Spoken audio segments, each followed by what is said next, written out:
آپ ہمارے ہاں بڑے سچے ہیں،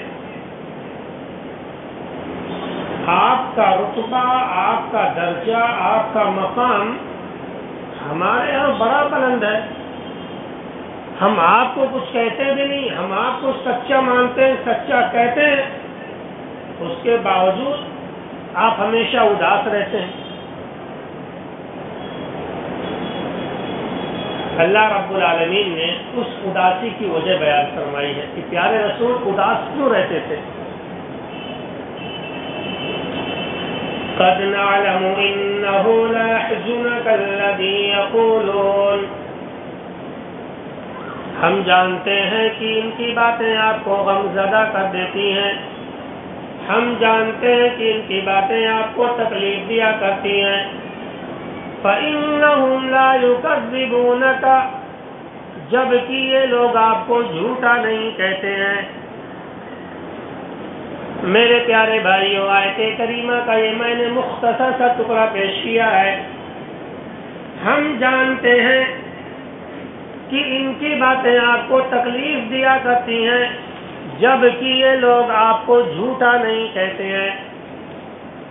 میرے پیارے بھائیو، مشرکین مکہ اللہ کے رسول کو جھوٹا نہیں کہتے تھے، مشرکین مکہ پیارے نبی کو سچا انسان کہا کرتے تھے، مشرکین مکہ پیارے نبی صلی اللہ علیہ وسلم کی تکذیب نہیں کیا کرتے تھے۔ مشرکین آیا کرتے تھے، کہتے اے محمد آپ اتنا اداس کیوں رہ رہے ہو؟ ہم تو ان چیزوں کو جھٹلاتے ہیں جو لے کر کے آپ آئے ہو، ہم آپ کو جھوٹا نہیں کہہ رہے ہیں۔ آپ جو یہ کہتے ہو کہ فرشتہ جبرائیل آپ پر نازل ہوتا ہے، تو اس بات پر ہم یقین نہیں کرتے، اسے ہم جھوٹا کہتے ہیں، اس کی ہم تکذیب کرتے ہیں۔ آپ جو یہ کہتے ہو کہ قرآن کریم آپ کے اوپر نازل ہوا ہے، اس نزول کی ہم تکذیب کرتے ہیں، اللہ نے آپ پر کتاب نازل نہیں کی ہے۔ اے محمد آپ اتنا غم کیوں رہتے ہیں، اداس کیوں رہتے ہیں؟ ہم آپ کو سچا مانتے ہیں، آپ تو ہمارے لیے امین ہیں، آپ تو ہمارے امانت دار ہیں۔ میرے پیارے بھائیوں، سیدنا علی رضی اللہ تعالیٰ عنہ بیان فرماتے ہیں، ابو جہل اللہ کے رسول کے پاس آتا ہے۔ ابو جہل یہ پیارے رسول کا سگا چچا ہے، اور تاریخ اسلام کا مطالعہ کر لو، تاریخ اسلام کا مطالعہ کرو، سب سے زیادہ تکلیف اسی چچا نے اللہ کے رسول کو دیا ہے۔ سگا چچا ابو جہل ہے، ابو جہل کا سگا بھائی ابو طالب پوری زندگی نبی کریم کی خدمت میں لگا دیتے ہیں، ایمان کی دولت سے محروم رہ جاتے ہیں، اور دوسری جانب ابو جہل ہے، پیارے رسول کو جان سے مارنے کی دھمکیاں دیا کرتا ہے۔ میرے پیارے بھائیوں، یہ دشمن اسلام ابو جہل وہ ہے جس نے سمیہ رضی اللہ تعالیٰ عنہا کے دونوں پیروں میں گھوڑ کی رسیاں باندھ دی تھی، اور باندھنے کے بعد گھوڑے کو دوڑا دیا تھا۔ سمیہ رضی اللہ تعالیٰ عنہا کے جسم کے دو حصے ہو گئے تھے۔ تو یہ ابو جہل آیا اللہ کے نبی کے پاس اور کہنے لگا، یا محمد، اے محمد اتنا اداس تم کیوں رہتے ہو؟ لا نکذبک، ہم آپ کو جھوٹا نہیں کہتے ہیں، ہم آپ کو سچا گردانتے ہیں، ولکن نکذب ما جئت بہ، لیکن ہم ان چیزوں کو جھوٹا کہتے ہیں جو لے کر کے آپ آئے ہیں، یعنی قرآن کو ہم جھوٹا کہتے ہیں، آپ کی نبوت کو ہم جھوٹا کہتے ہیں، آپ کی رسالت کو ہم جھوٹا کہتے ہیں۔ میرے پیارے بھائیوں، مشرکین مکہ جناب محمد الرسول اللہ کو جھوٹا نہیں کہا کرتے تھے۔ بہت اہم نقطہ معلوم ہوا میرے بھائی، مشرکین مکہ پیارے نبی کو جھوٹا نہیں کہتے تھے، بلکہ کہتے تھے کہ اے نبی تم تو بڑے سچے ہو، بہت ہی زیادہ تم سچے ہو، بڑے امانت دار ہو۔ میرے پیارے بھائیوں، تاریخ اسلام اٹھائیے، اللہ کے نبی کو ابھی نبوت نہیں ملی ہے، ابھی آپ کو رسول نہیں بنایا گیا ہے، ابھی آپ کے سر پر نبوت کا تاج نہیں رکھا گیا ہے۔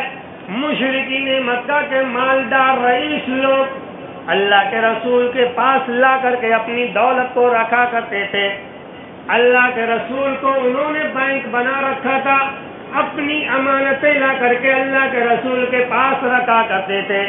انہیں اتنا یقین تھا پیارے نبی کی ذات پر میرے بھائی، انہیں اتنا بھروسہ تھا اللہ کے رسول کی ذات پر، جب وہ لوگ پیارے نبی کو دیکھا کرتے تھے تو کہتے تھے جاءنا الصادق الامین، ہمارے پاس امانت دار، ایماندار، سچ گو انسان آ گیا ہے۔ یہ نبی بنائے جانے سے پہلے کا واقعہ ہے۔ میرے پیارے بھائیوں، میرے نبی کتنے ایماندار تھے، کتنے امانت دار تھے۔ حضرت خدیجہ رضی اللہ تعالیٰ عنہ کا واقعہ اٹھا لیجئے، اللہ کے رسول کو بزنس کے لیے بھیجتی ہیں، تجارت کے لیے بھیج دیتی ہیں۔ واپس جب تجارت سے آتے ہیں، خدیجہ رضی اللہ تعالیٰ عنہا نے آپ کی دیانت دانی اور ایمانداری کو دیکھا تو نکاح کا پیغام دے دیتی ہیں۔ میرے پیارے بھائیوں، یہ میرے نبی کا اخلاق ہے، یہ میرے نبی کی امانت داری اور دیانت داری ہے، یہ میرے نبی کی سچائی ہے۔ آج ہمیں کوئی عورت نکاح کا پیغام دینے سے پہلے 1000 بار سوچتی ہے میرے بھائی، کیونکہ ہماری عادتیں اتنی بری ہیں۔ نہ ہم خانگی زندگی میں بہتر ہے، نہ خارجی زندگی میں بہتر ہے، نہ گھر والوں کے ساتھ ہمارا رویہ اچھا ہے، نہ خاندان والوں کے ساتھ ہمارا طریقہ بہتر ہے، نہ باہر پڑوسیوں کے ساتھ ہمارا رویہ اچھا ہے۔ میرے پیارے بھائیوں، بہرحال پیارے نبی کی یہ سچائی، امانت داری اور دیانت داری تھی۔ ابو جہل آتا ہے اور کہتا ہے یا محمد تم اتنا اداس کیوں؟ ہم آپ کو جھوٹا نہیں کہتے ہیں، بلکہ آپ نے جو کتاب لے کر کے آئے ہیں، ہم اس کتاب کی تکذیب کرتے ہیں، اس کتاب کو جھوٹا کہتے ہیں۔ اللہ نے آپ کو نبی نہیں بنایا، ہم اس کی تکذیب کرتے ہیں۔ پیارے رسول کی ذات پر انہوں نے جھوٹ کا الزام نہیں لگایا، انہوں نے جھوٹ کس کو کہا؟ قرآن کو۔ اللہ آپ پر فرشتہ بھیجتا ہے، انہوں نے اس کو جھوٹ کہا۔ اللہ نے آپ کو نبی بنایا، انہوں نے اس کو جھوٹ کہا۔ لیکن ذات پاک رسول کی شخصیت کا جہاں تک بات ہے تو انہوں نے اللہ کے رسول کی شخصیت کو سچ مانا ہے، اور یہی وجہ ہے کہ وہ لوگ اپنی امانتیں اللہ کے رسول کے پاس رکھا کرتے تھے۔ اللہ کے نبی کو سچا کہنے کے باوجود، محمد کو الصادق الامین، امانت دار کہنے کے باوجود بھی ابو جہل کہاں جائے گا؟ جہنم میں جائے گا۔ کیوں؟ کیونکہ اس نے نبی کو بحیثیت انسان سچا کہا، لیکن نبی جو کتاب لے کر کے آئے، نبی نے جو کرنے کو کہا، اس نے اس پر عمل نہیں کیا اور ایمان نہیں لایا۔ موجودہ دور میں مسلمان بھی یہی روش اختیار کر رکھے، کہتے ہیں زبان سے ہم اللہ کے رسول کے ماننے والے ہیں، ہم اللہ کے رسول سے سچی محبت کرتے ہیں، پیارے رسول کے فرمان پر عمل کرتے ہیں، ہم قرآن کو سچا کہتے ہیں۔ میرے پیارے بھائیوں، مسلمان یہ بات تو کہتا ہے، زبان سے کہتا ہے ہم اللہ کے رسول کو سچا مانتے ہیں، لیکن جب رسول کی بات پر عمل کرنے کی بات آتی ہے تو جس طرح سے گاڑی کی ہوا نکل جاتی ہے، اسی طرح سے ہم بھی منہ پھیلا دیتے ہیں۔ ہے جی، اللہ کے نبی نے یہ کہا کر کے دکھاؤ، نہیں، یہ کہاں ہو سکتا ہے؟ ہم صرف زبان سے کہہ سکتے ہیں کہ نبی سچے ہیں، عمل نہیں کر سکتے۔ تو غور کریے، ابو جہل نے، مشرکین مکہ نے کہا نبی سچے ہیں، محمد بہت اچھے ہیں، امانت دار، دیانت دار ہے، اس میں کوئی شک نہیں، لیکن انہوں نے نبی کی پیروی نہیں کی، انہوں نے نبی کو تو مانا لیکن نبی کی نہیں مانی۔ نبی کو مانا، نبی کو سچا کہا، لیکن نبی کی بات نہیں مانی، نبی کی تعلیم کو سچا نہیں جانا، نبی پر جو کتاب نازل کی گئی اس کتاب پر وہ ایمان نہیں لائے، اور وہ رسول کے فرمان کے سامنے اپنے باپ دادا کے اقوال کو پیش کرتے رہے۔ اسی لیے مشرکین مکہ کو جہنمیوں کے لیے ایک مثال بنا دیا گیا، سمجھ رہے؟ تو یہ روش مسلمانوں کے اندر سے دور ہونا چاہیے۔ جو لوگ زبان سے کہتے ہیں ہم مانتے ہیں سچا اور عمل میں پیچھے کر دیتے ہیں پیارے رسول کو، آپ کی تعلیمات پر عمل نہیں کرتے، انہیں اپنے گریبان میں جھانکنا چاہیے، ہے نا، ورنہ ہم اگر تفصیل بیان کر دیں گے تو آپ لوگ مجھ سے شکایت کرنے لگ جائیں گے۔ تو اپنی زندگی میں دیکھیں کہ کہاں پر غلطیاں ہو رہی ہے، نبی کو بحیثیت رسول بھی تسلیم کرنا ہے اور نبی کی تعلیم پر بھی عمل کرنا ہے، تب جا کر کے آپ سچے محب رسول ہوں گے۔ زبان سے کہہ دینے سے کوئی مومن نہیں ہو جاتا ہے، سمجھے نا۔ میرے پیارے بھائیوں، نبی اکرم کتنے سچے تھے، آپ اس واقعہ سے اندازہ لگا لیں۔ اللہ رب العالمین نے کہا اے نبی آپ اتنا اداس رہتے ہیں۔ ابو جہل آیا کہنے لگا اے نبی ہم آپ کو جھوٹا نہیں کہتے ہیں بلکہ آپ پر جو کتاب نازل ہوئی اس کتاب کو ہم جھوٹا کہتے ہیں، آپ نے اپنی جانب سے یہ کتاب گھڑ لیا ہے۔ میرے پیارے بھائیوں، جب ابو جہل آ کر کے اللہ کے رسول کے سامنے یہ بات کہتا ہے اے نبی آپ جھوٹے نہیں ہیں بلکہ آپ پر جو یہ کتاب نازل ہوئی ہے یہ کتاب جھوٹی ہے، فرشتہ جبرائیل آپ کے پاس نہیں آتا ہے، اللہ نے آپ کو نبی نہیں بنایا ہے۔ اے اللہ کے رسول، اے محمد ہم آپ کو سچا تو مانتے ہیں لیکن سچا نبی نہیں مانتے۔ میرے پیارے بھائیو، ابو جہل سامنے آیا، اتنے میں اللہ رب العالمین فرشتہ جبرائیل کو وحی لے کر کے بھیج دیتا ہے، قد نعلم انه ليحزنك الذي يقولون، اے نبی ان لوگوں کی باتیں تمہیں تکلیف تو پہنچاتی ہیں، فإنهم لا يكذبونك، جبکہ یہ لوگ آپ کو جھوٹا نہیں کہتے ہیں، آپ کو سچا کہتے ہیں، اس کے باوجود بھی آپ کو تکلیف ہو رہی ہے۔ اللہ رب العالمین نے وجہ بیان کیا ہے نبی آپ کو تکلیف کیوں ہو رہی ہے، وَلَكِنَّ الظَّالِمِينَ بِآيَاتِ اللَّهِ يَجْحَدُونَ، اے نبی آپ کو تکلیف اس لیے ہو رہی ہے یہ لوگ اللہ کے کلام کا انکار کر رہے ہیں، قرآن کو جھوٹا بتا رہے، یہ کہتے ہیں کہ آپ نے اسے گھڑ لیا ہے۔ یہ الزام جب آپ کے اوپر یہ لوگ رکھتے ہیں تو یہ الزام آپ کو تکلیف دے جاتی ہے۔ میرے پیارے بھائیوں، یہ مشرکین مکہ کا رویہ تھا۔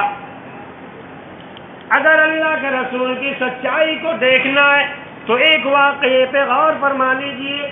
اللہ کے رسول ہجرت کرنے کا ارادہ کر لیتے ہیں، مشرکین مکہ کی امانتیں اللہ کے نبی کے پاس رکھی ہوئی ہیں، مشرکین مکہ کے 12 نوجوان آتے ہیں اور وہ تگڑے نوجوان، ہر کسی کے ہاتھوں میں ننگی تلوار ہے، ہر کوئی تلوار لے کر کے کھڑا ہے، اس انتظار میں کھڑا ہے کہ کب محمد گھر سے باہر نکلے ہم سارے کے سارے لوگ مل کر کے ان کے اوپر حملہ کر دیں۔ میرے پیارے بھائیوں، غور یہ فرمائیے کہ سارے کے سارے لوگ آپ کے گھر کا گھیراؤ کر کے کھڑے ہیں، تلوار ہاتھوں میں لے کر کے کھڑے ہیں، اللہ کے نبی کا نکلنے کا انتظار کر رہے ہیں۔ پیارے نبی جیسے ہی نکل جائیں گے یہ ظالم لوگ آپ کو قتل کر دیں گے، لیکن میرے پیارے بھائیوں دشمن باہر کھڑا ہے تلوار لے کر کے، اور انہی دشمنوں کی امانتیں، انہی دشمنوں کے سامان پیارے رسول کے اسی گھر میں پڑے ہوئے ہیں۔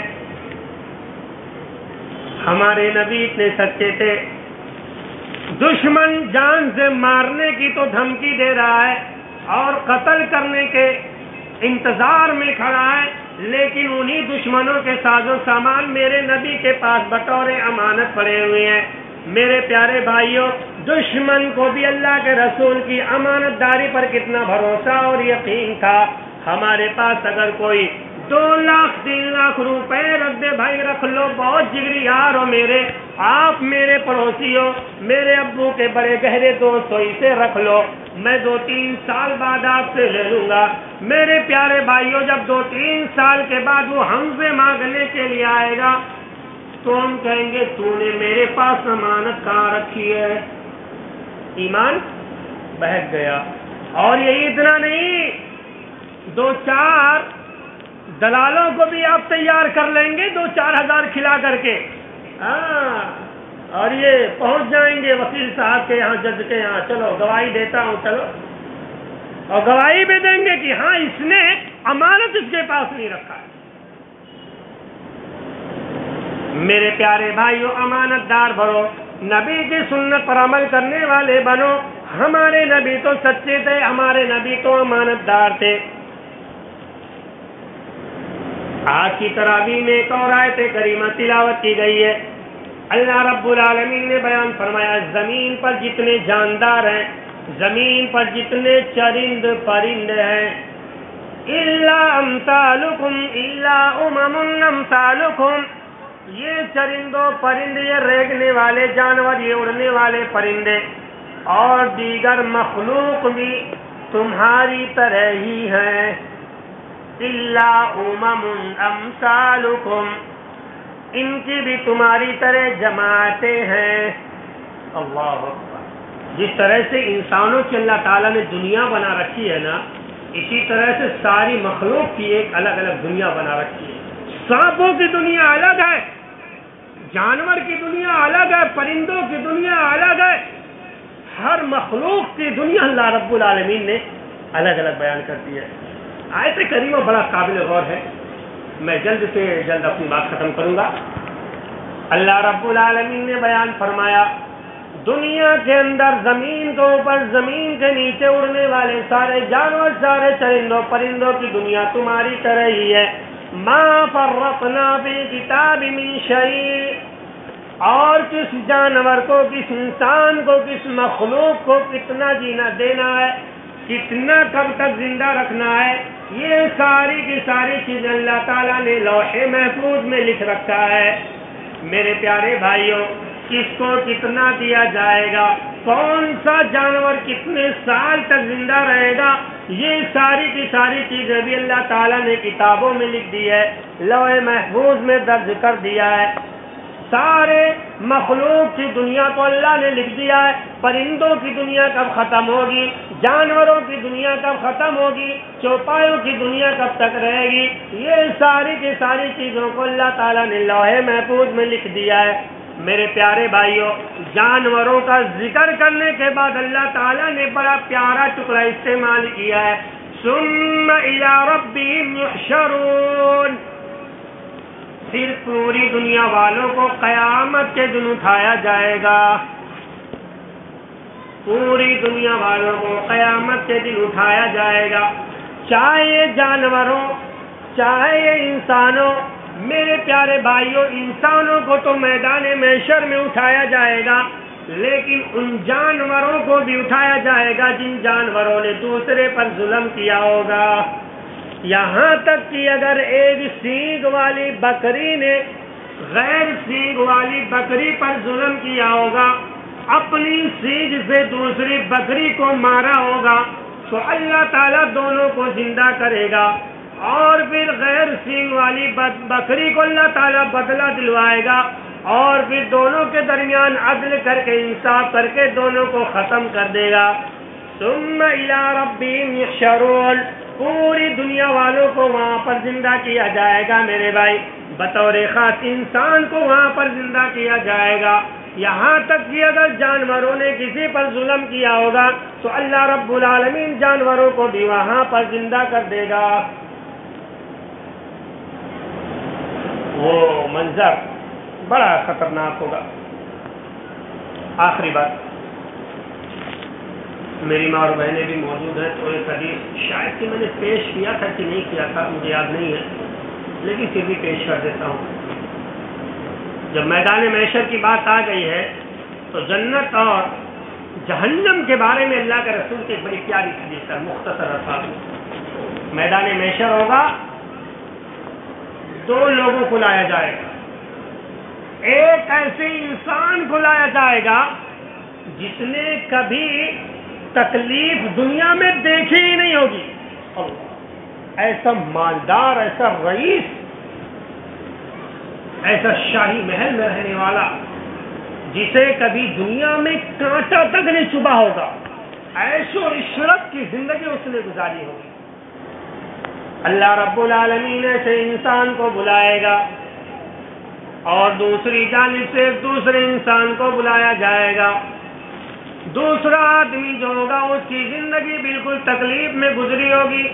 کبھی پڑوسیوں نے تکلیف دیا ہوگا, کبھی دوستوں نے غداریاں کی ہوں گی, کبھی اپنوں نے پیٹھ پیچھے سے چھری گھونپی ہوگی, کبھی اپنوں نے اسے دھوکہ دیا ہوگا، نہ جانے کیسے کیسے لوگوں نے کس طرح سے اسے بدنام کیا ہوگا، اس کی زندگی میں ایک لمحہ بھی سکون کا نہیں آیا ہوگا میرے بھائی، اس کی پوری دنیاوی زندگی مصیبتوں میں گزر چکی ہوگی، پریشانیوں میں اس نے پوری دنیا کی زندگی گزاری ہوگی۔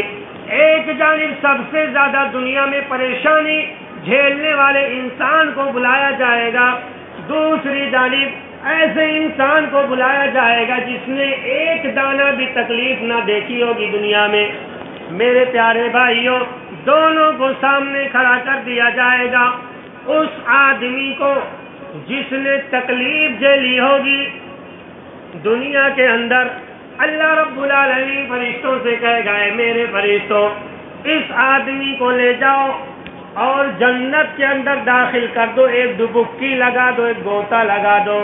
ڈبکی سمجھ رہے ہیں آپ لوگ؟ ایک بار ڈبو دیا جائے گا اور نکال دیا جائے گا، بس ایک بار، 2-3 بار نہیں، ایک بار سمندر میں، جنت کے نہر میں یا جنت میں ایک بار اسے ڈبویا جائے گا، اس کے بعد نکال لیا جائے گا، یا یوں کہیں کہ ایک بار جنت میں اسے داخل کیا جائے گا، اس کے بعد نکال دیا جائے گا۔ جب ایسا تکلیف برداشت کرنے والے آدمی کو، جس کی زندگی میں کبھی سکون نام کی چیز نہیں آئی ہوگی، جو ہمیشہ پریشانیوں میں زندگی بسر کیا ہوگا میرے بھائی، جب اسے فرشتے جنت کے اندر لے کر کے جائیں گے اور جنت سے جب باہر لائیں گے، اللہ رب العالمین اس بندے سے پوچھے گا، میرے بندے بتا، کیا تو نے کبھی تکلیف نامی چیز دیکھی ہے؟